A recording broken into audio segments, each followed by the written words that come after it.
Nos quedamos en la parte de los condicionales, ¿se acuerdan del case, del if? Vamos ahorita a ver un concepto que es el de sinusoidal, que es básicamente el bloque o la base de toda el audio por computadora o la síntesis, lo que se conoce como síntesis digital. Les repito, no vamos a usar Super Collider per se para hacer audio, o sea, porque es muy tardado y es muy difícil llegar a resultados. Pero lo que sí es que vamos a utilizar Super Collider para conocer algunas herramientas de control. Por ejemplo, podremos después controlar algunas aplicaciones de video con Super Collider o podremos conectar, por ejemplo, a Ableton con algunas aplicaciones de video, por ejemplo, con Touch Designer y cosas así, ¿no? Y a través de Super Collider. Pero es muy importante que entendamos algunos conceptos básicos. Entonces, la sinusoidal es una función que en teoría todos ya deberíamos conocer. Si nosotros vemos esta imagen, esta de aquí, la sinusoidal, bueno, es una onda que se conoce como periódica. ¿Por qué? Porque se va a repetir cada tiempo, ¿no? Es decir, vean que empieza aquí y aquí termina, pero a partir de este punto se vuelve a repetir, ¿no? Y entonces, todo digamos, este largo o esta longitud es lo que se conoce como el largo de onda, ¿no? La longitud de onda.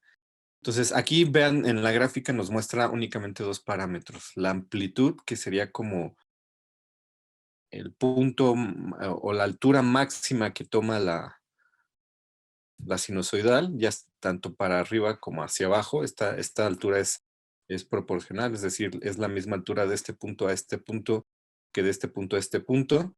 Y la longitud de onda, que es precisamente el tiempo, esto es tiempo, este eje está medido en tiempo, que se tarda en repetirse, ¿no? Entonces, si esta longitud de onda se hace más pequeña, si yo tuviera una longitud de onda más pequeña, entonces, bueno, ahorita vamos a ver cómo cambia esto en frecuencia.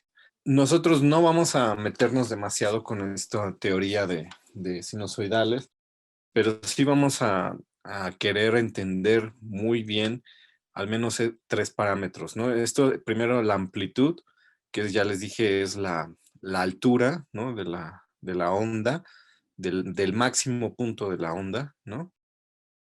Tanto hacia arriba y hacia abajo. ¿Y eso en qué se va a traducir? Bueno, se va a traducir en el parámetro que nosotros queramos controlar o en el sonido que queramos hacer. Ahorita lo vamos a ver de manera más práctica, pero me interesa que lo veamos ahorita así teóricamente. Yo podría tener esta misma onda, perdón, esta misma sinusoidal con una amplitud más corta, entonces esto se vería un poco así, ¿no? A ver, así es más fácil, creo.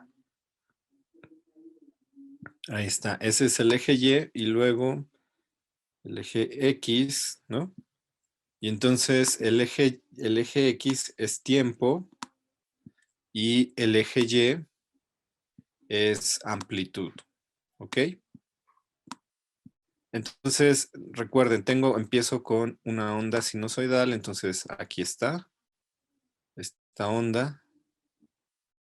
Como es periódica, recuerden, el término periodicidad significa que se va a repetir. Entonces, ¿cuál es la longitud de onda para esta? Bueno, pues desde donde empieza hasta donde se vuelve a repetir, que sería aquí exactamente. Entonces, vean, aquí vuelve a empezar y aquí se vuelve a repetir Y bueno, aquí vuelve a empezar, aquí ya no se alcanza a repetir completamente, pero esa es la idea, ¿no? Entonces, vean, esta sinusoidal, si estuviera bien dibujada, en teoría, bueno, tendría esta amplitud, esta es su amplitud, es decir, la distancia del eje X a esta altura, ¿no? Pero, y esta es la longitud de onda, o sea, esta distancia en tiempo, ¿no? Entonces, yo podría, por ejemplo, tener la misma sinusoidal, es decir, con la misma longitud de onda, pero con menor amplitud. Vamos a ver el caso contrario o inverso. Puedo tener una sinusoidal con la misma amplitud, pero distinta longitud de onda. ¿Y cómo sería? Vamos a suponer, por ejemplo, que tengamos una longitud de onda más corta, ¿no? Bueno, entonces, si es una longitud de onda más corta, vamos a suponer que es por aquí. Pues, ¿qué va a suceder? Entonces, lo que va a pasar es que ahora esta sinusoidal se va a ver más o menos así.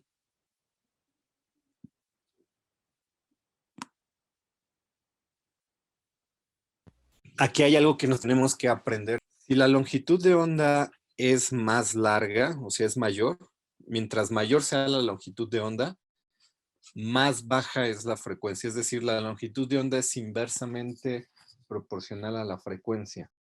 Y por analogía, si la longitud de onda es más corta, la frecuencia es más alta. ¿Sí? Vean, por ejemplo, aquí tenemos esto lo que decíamos anteriormente, ¿no?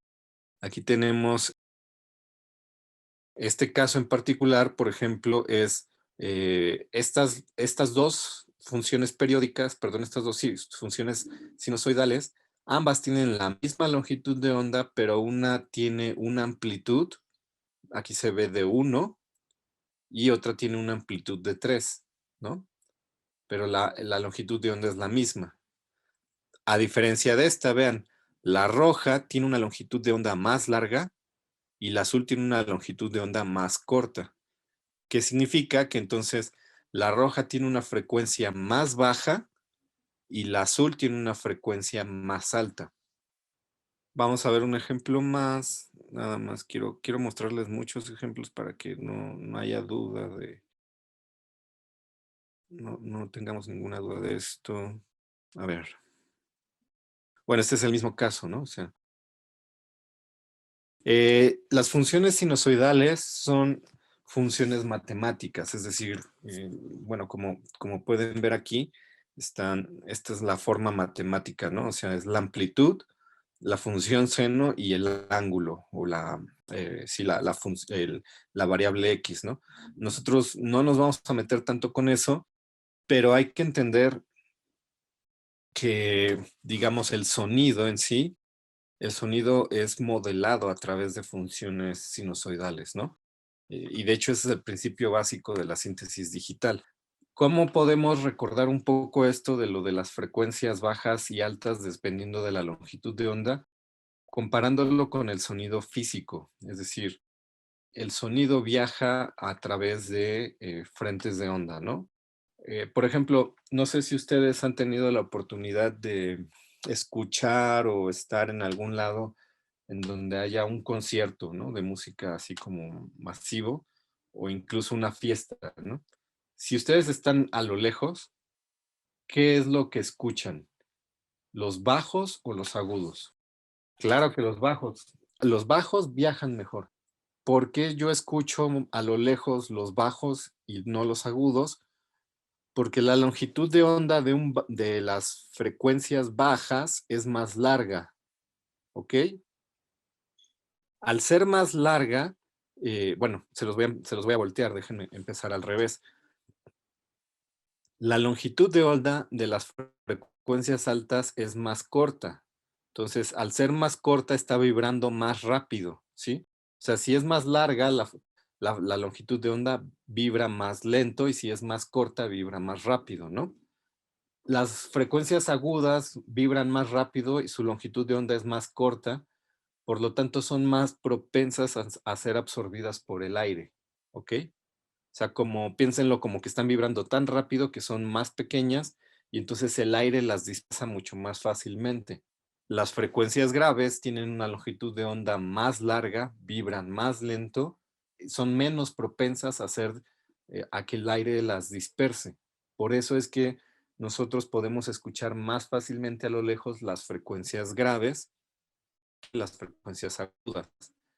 Incluso las frecuencias graves son las que viajan mejor a través de algunos otros medios como los medios sólidos o el suelo, por ejemplo, ¿no? De nuevo, tienen una longitud de onda más larga, entonces es más sencillo para ellas viajar a través tanto del aire como, por ejemplo, de la tierra, ¿no? Incluso si ustedes ponen la oreja en el suelo, pueden escuchar las vibraciones de la tierra cuando el tren está por acercarse, ¿no? Pero obviamente no van a escuchar frecuencias agudas, sino van a escuchar frecuencias graves. Vamos a tratar de aterrizar todo esto que parece medio abstracto en la práctica, ¿no? Entonces vamos a abrir todo Super Collider. Ya sabemos que Super Collider, las llaves son funciones, ¿no? Entonces, si queremos, obviamente, utilizar una sinusoidal, bueno, Super Collider ya tiene un objeto integrado que se llama sinusoidal y con esto vamos a empezar a usar los objetos de Super Collider. Entonces, si yo le pongo Sinosc, entonces vean que tengo ya el objeto, lo tengo en azul, e incluso si yo le hago o sea, lo resalto y así resaltado aprieto Shift, no, Control D o Comando D, vean que aquí en la ventana de la ayuda me aparece precisamente la documentación de este objeto, ¿no? Entonces me dice, Sinosc es un oscilador de una tabla de onda de interpolación, de una función de interpolación de tabla de onda, ¿no? Entonces, ahorita vamos a ver qué es esto de punto AR y punto KR, pero bueno, de nuevo, yo siempre les recomiendo, lo más sencillo es cada vez que abran un objeto, si es muy engorrosa la descripción, cópiense los ejemplos. Casi siempre todos los que usamos Super Collider aprendemos a través de los ejemplos. Entonces nos copiamos los ejemplos y los vamos corriendo, ¿no? Incluso ahí también vamos como copiando la sintaxis para aprender. Entonces es una forma como muy sencilla de ir conociendo los objetos, ¿no? Entonces, bueno, ya sabemos que a toda función o a todo objeto le tengo que poner un punto, ¿no? Acuérdense, para evaluarla. Y aquí vean que cuando le pongo un punto me aparecen todas estas opciones, ¿no? Entonces le voy a dar ahorita, le voy a escribir la primera que es AR, ¿ok? Y vean, esto ya lo habíamos visto, ¿no? Que me van a aparecer los argumentos que le tengo que poner a este objeto para que funcione. Son 1, 2, 3 y 4. Para el caso en particular de este objeto y de varios similares, el add no lo voy a usar. El add es un multiplicador. Pero lo que sí voy a usar es la frecuencia, ya vimos que es la frecuencia, ¿no? Que es el inverso de la longitud de onda.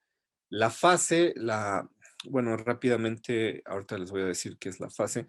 Y el mul es la amplitud. Ahorita solamente recordemos como parámetros importantes los que vimos en la gráfica, que eran la longitud de onda inversa, que sería la frecuencia, y la amplitud, que es el mule. Entonces, imagínense que yo quiero representar una onda de 500 Hz.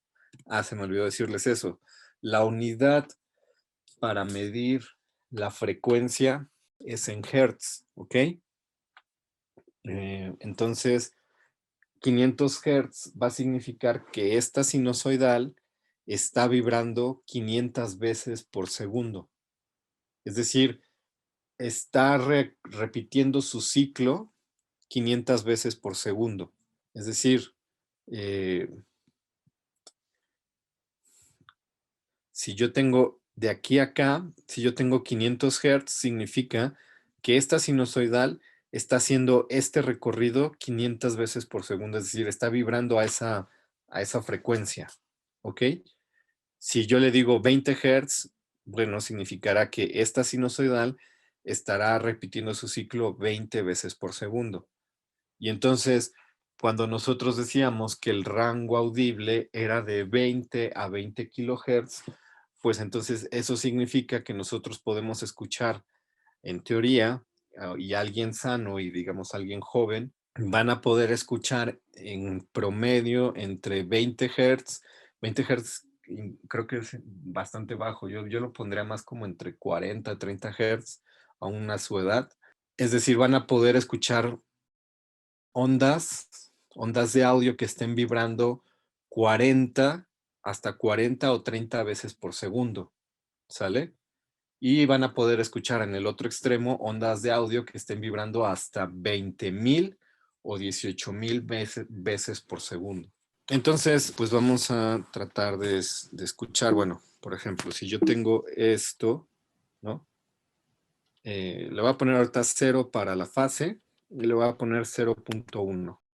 Yo les recomiendo que siempre en Super Collider, que es la amplitud, que es el mul, vean que incluso me va diciendo en qué parámetro voy, se ponen en negritas cuando me marquen qué parámetro voy, ¿no? El mul siempre empiecen entre 0.1 y 0.5. Recuerden que la amplitud en Super Collider va de 0 a 1, pero hay objetos que de repente pueden sonar muy fuertes, entonces traten de tener una amplitud como bastante conservadora. Yo le voy a poner play, le voy a poner S, ahorita les voy a explicar qué significa esto, pero lo voy a poner así. Ok, entonces ahí es una simple sinusoidal sonando a 500 Hz, ¿no? Es decir, 500 veces por segundo es la frecuencia a la que está vibrando esta sinusoidal con una amplitud de 0.5, ¿no? Vean, si alcanzan a ver aquí cuando se inicializa mi servidor, ¿no? Me dice el dispositivo de entrada y el dispositivo de salida, ¿no? Vean, incluso aquí me dice, tu dispositivo de entrada es, bueno, tu micrófono que trae tu computadora, ¿no? Y este micrófono, es de 2 canales, ¿no? Aquí dice. Y me dice también tu dispositivo de salida es también tus salidas estándar que trae tu computadora, y este dispositivo son de 2 canales, ¿no? Si yo tuviera una interfaz, por ejemplo, conectada como las que usamos cuando, cuando hacemos los conciertos multicanal a 8 o a 20 bocinas, aquí cuando lo conectemos nos va a decir tu dispositivo tiene 20 o 30 y tantas salidas, ¿no? Pero bueno, incluso me dice el sample rate, ¿no? O sea, tienes un sample rate de 44,100. Entonces, lo que hace Super Collider es que por default va a salir por perdón, ahora sí que valga la redundancia, por la primer salida, la salida número 1. Entonces, ¿cuál es la salida número 1? La bocina izquierda. La salida número 2 es la bocina derecha. O sea, bueno, en realidad, que ya acuérdense que en Super Collider todo empieza en 0, entonces en realidad la salida 0 sería la izquierda y la 1 sería la derecha, ¿no? Entonces, si yo quisiera que esto saliera por las 2 bocinas, lo único que tengo que hacer es duplicar o sea, crear un array doble, ahorita vamos a verlo, y bueno, entonces aquí ya está saliendo a través de las 2 bocinas, ¿no? Yo puedo, por ejemplo, hacer una sinusoidal de 100 Hz, cuya frecuencia sea de 100 Hz, obviamente va a sonar más grave, más bajo. Incluso ahí apenas creo que se está escuchando, ¿no? Déjenme subirle un poco. Ahí se escucha más esta de 140 Hz, ¿no? Obviamente, también aquí hay algo importante que debemos saber. Mientras más grave sea la frecuencia, es decir, mientras más baja sea esta frecuencia, más difícil va a ser para las bocinas reproducirlas. ¿Por qué? Si ustedes tienen audífonos, por ejemplo, de estos de chícharo, ¿no? Como los que usan para su celular o así, estos audífonos traen un tweeter, ¿no? Que es el que vibra y es el que reproduce las frecuencias de la música que escuchan. Ese Twitter físicamente tiene un límite, ¿no? O sea, no puede, como es tan pequeño, frecuencias muy graves no las puede reproducir con demasiada precisión. Entonces, por eso audífonos como muy pequeños es difícil que reproduzcan bajos como poderosos, ¿no? Por eso, por ejemplo, si alguien quiere mezclar música ya profesionalmente, necesita audífonos de diadema. ¿Por qué? Porque estos pues tienen el diafragma más grande y por lo tanto pueden reproducir las frecuencias graves mucho mejor. Entonces, pero esto es una cosa física, ¿no? Pero bueno, si yo, por ejemplo, aquí le pongo a 1400, aquí sí le voy a bajar, si no, bueno, pues ahí tengo, ¿no? Vamos a ver, por ejemplo, si la quiero plotear, le voy a decir, a esto se los voy a dejar así. Si la quiero plotear, le voy a decir, ploteame, a ver, un segundo de esto, ¿no? Entonces vean, bueno, claro, vean, incluso, ¿no? Aquí me está ploteando los dos canales. Entonces vean, aquí es una buena foto porque entonces me dice, más o menos yo puedo ver cuántas veces está vibrando o está repitiendo, ¿no? O sea, la longitud de onda durante un segundo de esta sinusoidal, ¿no? Este es el canal 1 y este es el canal 2, o el canal 0 y el canal 1. Entonces, vean, si yo bajo incluso más a 10 Hz, por ejemplo, ¿no? Bueno, aquí se ve mucho, mucho más claro, ¿no? Porque obviamente la frecuencia es mucho más baja. Lo que les decía, la longitud de onda es más larga, ¿no? Entonces, vean, aquí la longitud, vean, de 0 a 0.1 completa un ciclo, ¿no? Pero esta longitud de onda es más larga porque es de 10 Hz. Si yo pongo, por ejemplo, 1 Hz, entonces esta longitud de onda es todavía más larga. O sea, vean, se tarda un segundo en completar un ciclo, ¿no? O sea, se tarda un segundo en completar su longitud de onda completa, ¿no? Entonces, bueno, entonces creo que ahí se ve un poco más claramente las diferencias, ¿no?